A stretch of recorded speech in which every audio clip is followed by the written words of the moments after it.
Assalamualaikum warahmatullahi wabarakatuh. Halo teman-teman semua, bertemu lagi dengan saya di channel Urgensip ya. Oke, di video kali ini kita akan belajar apa saja tipe-tipe dari tipe data yang ada pada Microsoft Access ya. Nah, di sini saya akan memperlihatkan langsung dari dokumentasinya ya. Jadi referensinya insya Allah teman-teman bisa baca juga sendiri nantinya untuk dikembangkan gitu ya, karena teman-teman tidak bisa hanya mengharapkan di video ini gitu ya. Jadi kita sama-sama belajar, teman-teman bisa sekalian cari referensi lain gitu ya, biar lebih bagus materinya gitu atau ilmunya insya Allah ya. Oke, saya coba buka browser ya, teman-teman bisa cari tipe data kan ya namanya.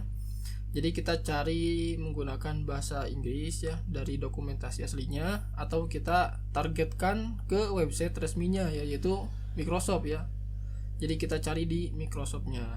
Pertama kita cari itu data type ya, atau tipe data Microsoft Access. Nah, di sini kan ada banyak artikel ya, ada banyak referensi. Teman-teman bisa cari bebas ya, bebas yang mana saja. Nah, tapi saya cari di sini nih, ada web Microsoftnya gitu ya. Jadi resmi lah gitu ya, atau mereka yang membuatnya. Jadi mereka kemungkinan lebih tahu juga dan dibahas oleh orang lain juga. Insya Allah ini juga bagus gitu ya. Jadi gak masalah teman-teman mau buka di yang mana, tapi saya mau buka di sini nih ya, di Microsoftnya langsung. Oke, saya buka.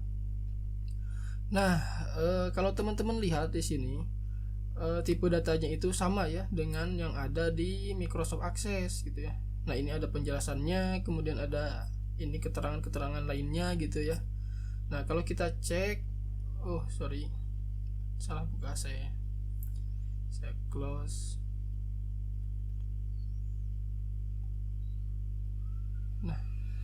Nah, kalau kita cek ya di design view, nah ini kan sama ya, ada short text, ada long text ya. Di sini juga ada short text, long text, number ya, belajar number. Nah, kalau teman-teman mau pelajari, nah bisa di sini ya baca-baca.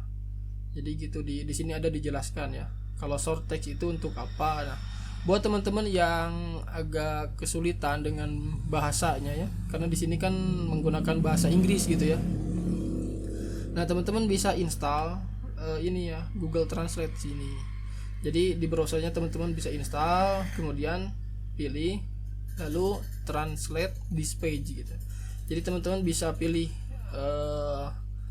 ditranslatekan gitu ya, sesuai bahasa masing-masing gitu. Nah, seperti ini. Jadi lebih memudahkan gitu. Pertama ada teks singkat ya, atau short text. Nah, di sini ada ya yang sebelumnya dikenal sebagai teks. Nah, jadi di versi-versi lama ya, sebelum mungkin yang sekarang ya, yang saya pakai itu adalah ini Office 365 ya. Nah, sebelumnya itu dikenalkan sebagai teks. Jadi tipe datanya itu teks, bukan short text kalau sebelumnya gitu. Jadi short text ini adalah data alphanumeric. Jadi bisa memasukkan huruf, kemudian angka juga bisa ya di sini. Nah, bahkan di sini ada diperjelas lagi. Contohnya seperti nama, judul dan lain-lain. Nah, akan tetapi ada batas karakter nih kalau short text. Yang lain juga sama ada nih ya. Biasanya ya ada gitu. Tapi di sini saya tekankan bahwa si short text di sini adalah 255 ya batasnya gitu. Jadi cuma bisa sampai 255. Jadi ketika teman-teman masukkan teksnya itu lebih dari 255, maka itu tidak akan berhasil gitu, atau bisa jadi error. Nah, kalau teman-teman sudah membutuhkan teks yang lebih panjang, maka di sini ada ya, ada opsi lain yaitu long text ya. Kalau teman-teman cek juga di sini ada ya. Nah, ini ya. Jadi long text ini adalah semisal short text, akan tetapi lebih panjang gitu ya. Nah, kalau sebelumnya di versi-versi yang lain itu dikenal sebagai memo ya. Jadi tipe datanya memo gitu. Nah, di sini bahkan ada ya sekitar 1 giga gitu ya batasnya. Tapi di sini ada keterangan lain yaitu 64.000 karakter pertama gitu ya batasnya gitu. Kemudian tipe data lain ada number ya. Dan number itu data number. Nah, cuma di sini ada kesalahan translate ya kayaknya. Jadi disangkanya date gitu ya. Oke, padahal di sini ada data number ya. Jadi data-data angka gitu ya. Contohnya ada 1, 2 ya dan lainnya gitu. Nah, kalau dicek juga di sini ada ya. Jadi tipe data number itu apa? Nah, jawabannya ada di sini gitu. Jadi teman-teman bisa cari referensi sendiri supaya lebih ini ya, bisa lebih mandiri. Kemudian nanti ketika ada error juga teman-teman bisa googling sendiri gitu. Jadi bisa lebih terbuka lah gitu insyaallah ya. Jadi dibiasakan untuk mencari di internet. Oke, kemudian tipe data berikutnya ada large number ya. Nih, kalau kita cek kembali, nah ada juga ya large number. Ya mirip ya, mirip kayak teks yang sebelumnya. Kemungkinan ini adalah yang lebih besar lagi ukurannya gitu ya. Oke, nah di sini ada tanggal dan waktu ya atau date time. Jadi di sini bisa menginputkan data tanggal ya. Kalau kita coba, nah kalau kita coba di sini ada juga ya date time. Misalnya tes nih ya, atau tanggal lahir nih. Teman-teman bisa coba date time, kemudian cek ke data sheet view. Nah di sini ada nih, ada muncul kalender gitu ya, kayak kalender. Kalau kita klik, nah muncul. Di sini bisa pilih teman-teman tanggal lahirnya berapa gitu ya. Nah misal sini ya. Nah ini juga bisa dimodif juga nih. Jadi teman-teman misalnya tahun 2001 gitu ya. Gitu. Jadi ini adalah contoh tipe data date time ya. Jadi sudah ini ya terinputkan atau tersedia kalendernya gitu ya. Gitu. Oke, kita lanjut. Kalau teman-teman coba cek lagi di sini ada banyak ya, ada currency. Nah, ini currency itu untuk harga nih ya. Biasanya format harga. Nah, mata uang ya. Jadi di sini teman-teman bisa menginputkan rupiah misalnya 100.000. Jadi format rupiah gitu. Nanti ada Rp. Kemudian ada titiknya di 3 angka itu ya. Gitu. Nah, kalau kita coba gini deh, kita coba bikin tabel lain aja nih ya. Saya hapus, save. Nah, kebetulan di project ini kita akan membutuhkan satu tabel yaitu jabatan ya. Kita save tabel jabatan. Nah, tabel jabatan ya. Pertama, jabatan itu ada ID ya sebagai primary key-nya. Jadi tidak harus yang benar-benar ada gitu. Jadi kalau opsi lainnya sebenarnya biasanya ada kode jabatan atau ID juga ya. Ini udah untuk identitas aja gitu. Nah, kalau di kasus yang lain cuma emang kebetulan ya, ada NIP. Jadi NIP bisa dijadikan primary key. Oke, sorry ya kalau berisik. Di sini pinggir jalan ya gitu. Oke, kita lanjut. Jadi si jabatan ini karena tidak mempunyai kode yang kayak NIP ya, jadi kita jadikan number yang random atau auto number ini yang berurutan menjadi primary key-nya. Jadi nanti angkanya itu di-generate oleh Microsoft Access gitu. Jadi dimulai dari angka 1, 2 gitu ya. Jadi ini dibiarkan aja gitu. Ini sebagai primary key atau identitasnya gitu ya. Atau teman-teman boleh juga dijadikan kode jabatan misal ya. Kalau biar gak pusing gitu. Nanti di sini diisi short text. Misalnya nanti ada J001, J002. Nah, itu kode jabatannya gitu ya. Mau ID juga boleh. Kalau saya isi dengan ID aja nih ya. ID tipe datanya auto number. Jadi nanti berurutan gitu, disesuaikan oleh Microsoft Access-nya. Oke, jabatan di sini itu punya apa? Nama ya, nama jabatan. Jadi jabatannya apa gitu ya. Kita masukkan nama jabatan, short text ya tentu. Kemudian ada harga ya, gaji pokoknya berapa jabatan itu. Misalnya marketing berapa, manajer berapa jabatannya, gaji pokoknya gitu ya. dari jabatan itu. Jadi karena kita membutuhkan tipe data uang ya di sini gaji pokok, berarti kita menggunakan currency ya gitu. Nah kalau kita cek nih, nah gini ya, ini adalah dolar nih defaultnya di saya itu dolar ya. Nah bagaimana biar custom supaya bisa jadi rupiah? Nah caranya teman-teman bisa pilih ke menu ini ya, format ini. Nah jadi si currency ini defaultnya di saya itu dolar gitu. Ada setahu saya ada 2 cara ya. Ada yang lain itu mengubahnya di settingan tanggal gitu, di settingan date ya. Kalau saya karena ingin tanggalnya itu Inggris gitu ya, pakai bahasa Inggris. Nah jadi saya custom saja di sini gitu. Jadi menggunakan format sendiri. Nah gimana caranya? Itu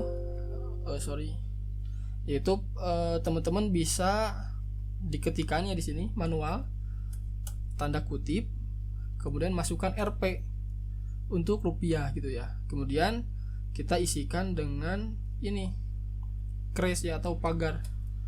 Ini sebagai angkanya, nanti data-data angkanya gitu ya. Nah, jadi gini formatnya gitu. Untuk mendapatkan format rupiah yang kita inginkan atau yang saya inginkan ya, nanti teman-teman bisa custom lebih jauh lagi. Misalnya di sini pakai titik atau spasi atau yang lain ya. Nah, kalau kita cek nah, maka jadi rupiah nih ya. Jadi di sini ya, ininya itu teksnya itu di dalam tanda kutip. Kalau teman-teman mau tambahkan spasi, gini ya, dimasukkan dalam tanda kutipnya. Hati-hati ya. Save. Nah, kalau kita cek, nah ada spasinya gitu ya. Kalau kita masukkan nih, misalnya 1 juta. Nah, maka ada komanya juga. Di sini ada teks Rp ya otomatis. Kemudian ada spasinya gitu ya. Kalau diisikan juga ya, misal di sini ada marketing ya. Marketing misalnya 3 juta nih ya. Nah, gini ya. Kalau kita tambahkan titik nih misal. Jadi jangan lupa ya di dalam tanda kutip. Nah, maka muncul titik gitu ya. Jadi di sana bisa di custom. Kalau saya coba hilangkan aja nih ya. Nah, kemudian sekarang kita butuh kolom tunjangan ya. Ada tunjangan. Nah, tunjangan juga berupa uang kan, berupa harga rupiah gitu ya. Berarti kita masukkan juga currency. Nah, kita seperti biasa, kita custom format menjadi format rupiah. Kita masukkan pagar, koma, pagar kosong gitu ya. Ini formatnya. Jadi kalau kita cek, nah ya, kita masukkan misalnya 1 juta.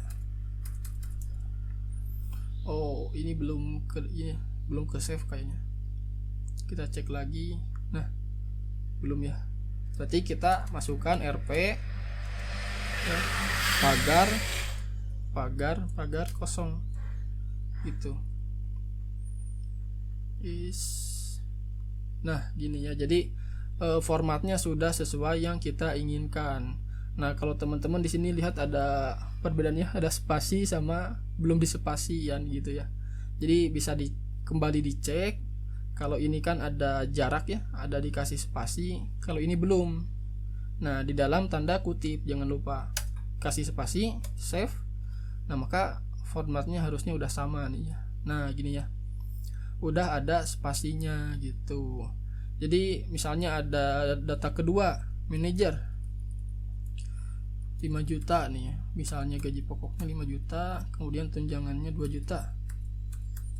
Nah, gini ya. Jadi otomatis ada rupiahnya. Ini format uangnya yang telah kita custom gitu ya. Ada yang dolar gitu ya, atau ada yang lain, ada format uang yang lain gitu ya. Jadi cara lain juga ada sebetulnya, bukan lewat sini tetapi melalui date-nya gitu, si tanggalnya di set menjadi Indonesia gitu ya. Nanti akan otomatis rupiah. Nah, kan tetapi karena saya ingin si format date-nya tetap settingan saya, sehingga saya memformatnya khusus untuk aksesnya aja gitu, karena kita kan lagi belajar akses gitu, berarti yang harus diformatnya itu di aksesnya gitu ya, supaya kita lebih tahu ke depannya gitu ya, kita lebih tahu gimana cara settingnya, di mana settingnya gitu ya. Oke, kita cek lagi di sini ya, ada ini ya, tipe data yang lain. Nah, ini ada auto number ya yang barusan kita sindir, yaitu nilai unik nih ya, yang dihasilkan oleh akses gitu. Jadi nanti angkanya itu dihasilkan oleh Microsoft Access nih, kayak barusan ya, ini ada otomatis 1, 2 gitu ya. Kemudian kalau kita klik di sini, misalnya kasir 2 juta. Nah, otomatis ya ada auto number, jadi otomatis menambahkan angka gitulah ya, gampangnya. Oke. Nah, di sini juga ada tipe data ini ya, yes atau no atau boolean ya. Kalau teman-teman udah tahu, ada tipe data boolean juga, tapi di sini tidak, namanya tidak boolean tapi yes atau no ya, sama aja, true atau false. Ada hyperlink juga, ada objek ya, ada kalkulator ya, ada kalkulator, jadi ini bisa ditambahkan nih, bisa menambahkan expression gitu ya, jadi ada pertambahan misalnya, atau ada perkalian, atau format-format lainnya ya. Nanti teman-teman bisa cari referensi yang lebih luas lagi. Oke, mungkin sekian ya tentang tipe data. Semoga bisa diambil manfaatnya. Kalau teman-teman kebingungan, boleh komentar atau bertanya ya, atau boleh juga cari di referensi yang lain ya. Insya Allah banyak ya yang udah bahas yang lebih jelas juga. Mohon maaf kalau videonya kurang jelas gitu ya, pembahasannya kurang jelas. Saya juga masih belajar, saya tekankan kembali, saya masih belajar ya. Semoga bisa bermanfaat. Wassalamualaikum warahmatullahi wabarakatuh.